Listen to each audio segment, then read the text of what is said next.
So I wanted to do this little video on why we can sometimes feel guilty on our own progression through Dark Night of the Soul if we find ourselves often dipping into the matrix, if you like, and indulging in some of the cravings that we're finding it so hard to get away from. And the first point of that is that you have to remember that for the majority of your life, right up until you've had your spiritual awakening and you've entered the Dark Night of the Soul, that's all you've ever known, is giving in to your cravings, whatever those cravings might be. And so now we've kind of woke up to that and we're starting to feel a more purer essence of ourself. We kind of feel we want to indulge more in that spirituality side of us and indulge more in cleaning out the closet, if you like, unraveling the social conditioning that's gone on us to then reveal our new self. And we're starting to see that we are a purer essence, and there's more to us than just this physical form. However, you have to still remember you are, and I wish more channels would talk about this. They don't. A lot of channels, I think you might have seen in a few of my other videos, I think some of these channels are what hold us back, because they're not giving you a reality picture of what being spiritual actually is. They're painting an idyllic picture of what they know that you think it should be. But that's not the reality. It's not the reality. And that's what I try and do in my videos, is give you the reality of that, which is why sometimes I go around the houses, because it's quite difficult to kind of do that. But what I was going to say was, you have to remember you still are a human form. There is still this form here. And as much as a lot of spiritual people can talk about nothing exists, everything isn't real, well, I get what they're saying. I get that. But the audience I try and get across to are not the people that are listening to that. You know, the people that kind of still feel like they're in a real body. They're in that everything is existing, because we can touch things, we can see things, we can look at our own bodies, we can move our hands. I can see my body here. So we do exist, and we do have this physical body will have cravings and needs of itself. Now the trick there is to actually identify what a craving is so that we can satiate. I've never used that word before, so I'm hoping that's what it is, so that we can indulge in that, if you like, or get off on that a little bit, if you like, whatever that craving is, and what our body actually needs. And that takes lots of study, or not lots of studying, it takes watching a few videos and just paying close attention to yourself. But it does take some studying to kind of work out the differences there. But for the sake of this video, I want us to sort of know that you will find yourself having strong urges to indulge in the playfulness of the Matrix. So the prizes that it has, the, I don't know, the nice cars, the food, the sex, the whatever is in that Matrix side, of course we're going to, going to always be that part of this form that's here is always going to want to have a dip into that.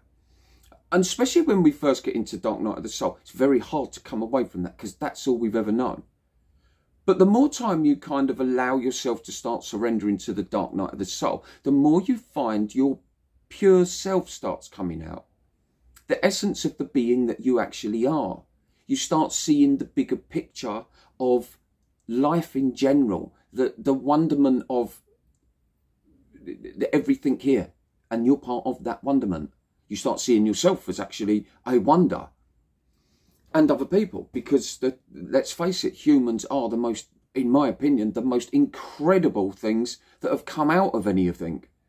We have this ability to do so many things that we don't know that we're doing. Like how our whole inner body is working at all times to keep us clean, to fight off infections, to heal up cuts, to observe things going on around us, so weather changes and stuff like that. At the same time, it could be growing a baby. If you're female, it could be growing a baby at the same time as cooking a dinner, going shopping, or if you are female and you're pregnant and you're also a surgeon, You can do all those other wonderful things, grow a baby and still save someone else's life. I mean, how much more incredible do we need to be before we start realising how incredible we are?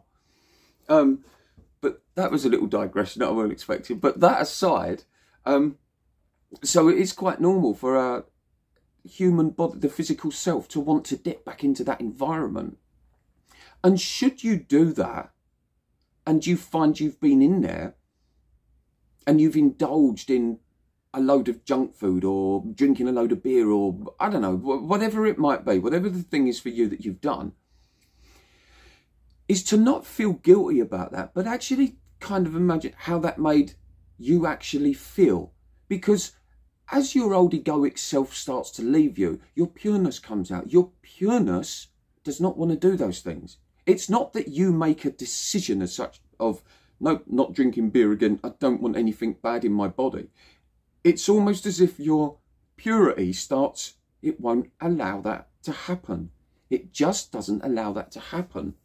And that's where sometimes when we're in the dark night of the soul, we can kind of think, and I'm saying thinking because that's what the human mind does, it will think, I can't ever picture myself not smoking, not drinking, not indulging in parties, not watching junk films, not scrolling, not watching porn, not blah, blah, blah, blah. All the things that we know are pretty ugly, really, and that are ultimately detrimental to our own well-being. So we can't visualise that person. But this is the thing. As you indulge in dark night of the soul, your pureness comes out and it becomes a non-decision.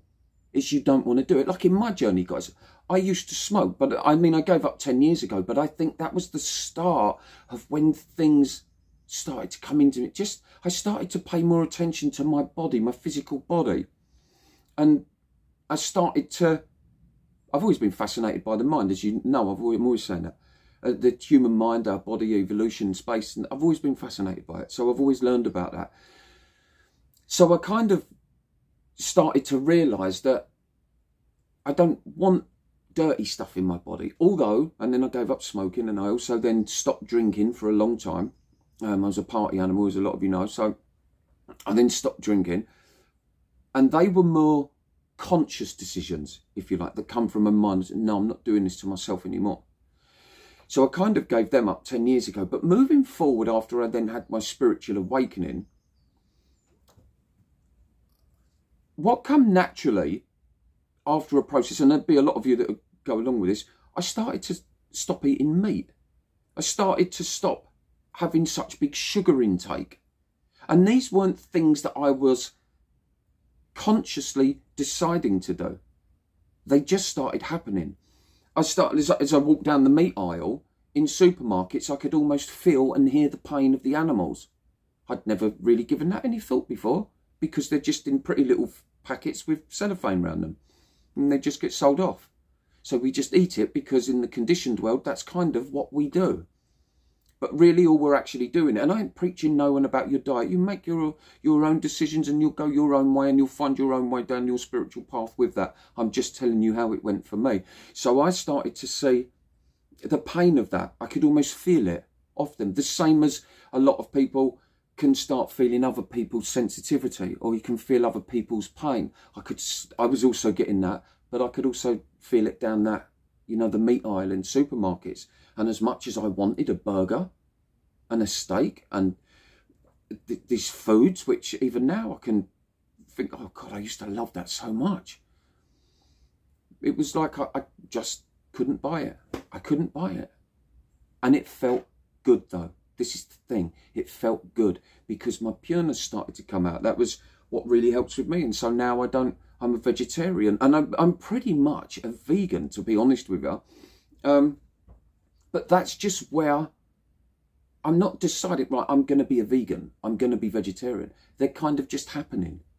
And this is what will happen to you on the dark night of the soul. You will just naturally start doing things, looking after yourself, looking after your pureness, your essence, looking after your consciousness, if you like.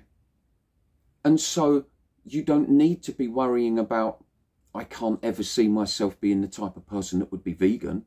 I can't ever see myself being the type of person that would be vegetarian or abstain from sex for months, years, whatever. I can't ever see myself being that. As you develop, you don't make those choices. They just kind of happen. I know that might sound a little bit far-fetched at the minute, but it is, that's what happens. And there's loads of examples I could actually give you on that. But I wanted to kind of put that one out there because I know some people, when they might have dipped into the Matrix world. And don't forget as well, some of us, this spiritual awakening, this dark night of the soul happens to a lot of us while we're at work. And we got kids, we got wives, husbands and responsibilities and stuff. So it's not like we can just suddenly drop everything. We kind of have to stay real. And what I mean by real is don't get that fooled as though I'm trying to say spirituality is a belief. Spirituality is a thing that will just do what it needs to do with you. If you allow it, it's not, you don't go to do spirituality, if that makes kind of sense. So, but for the sake of the videos, we kind of have to use human words at times. So it's, and I've lost track of what I was bloody talking about, as I usually do. But we don't need to worry about making those decisions if we can't see ourselves being that person. Spirituality will just kind of take care of that.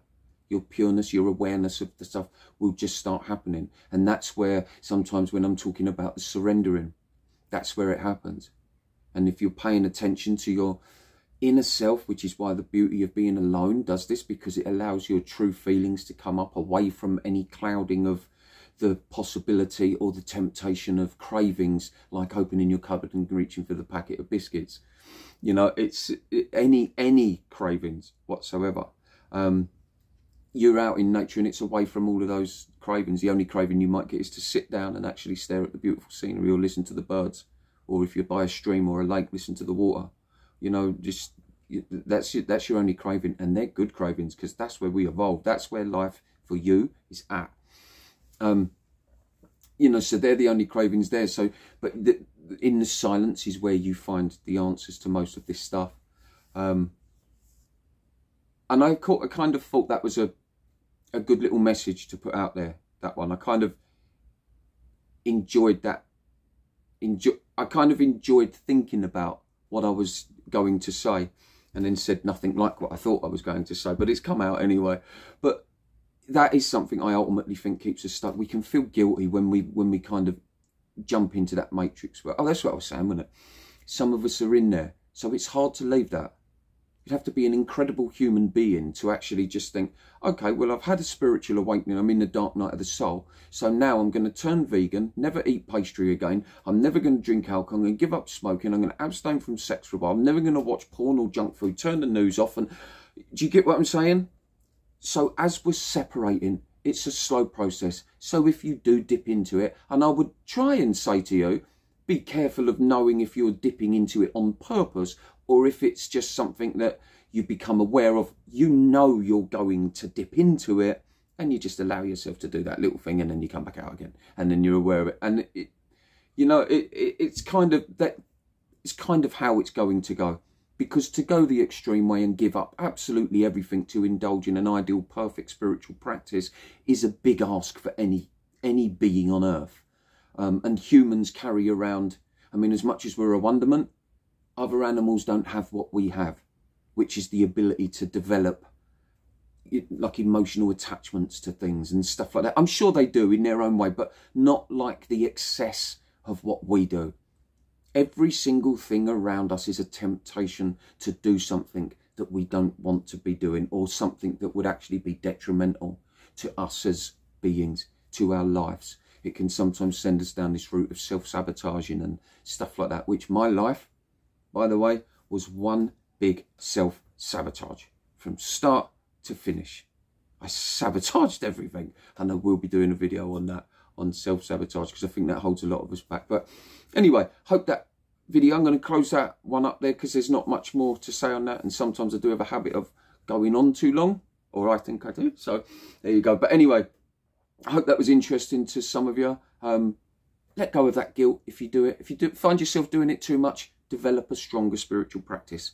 Become aware of what you're doing and surrender to this side, the purer side. And she said, no, I know that I'm feeling that craving. That's because it's what I've always felt, so I need to come away from that. Anyway, guys, I hope all of you have had a great weekend.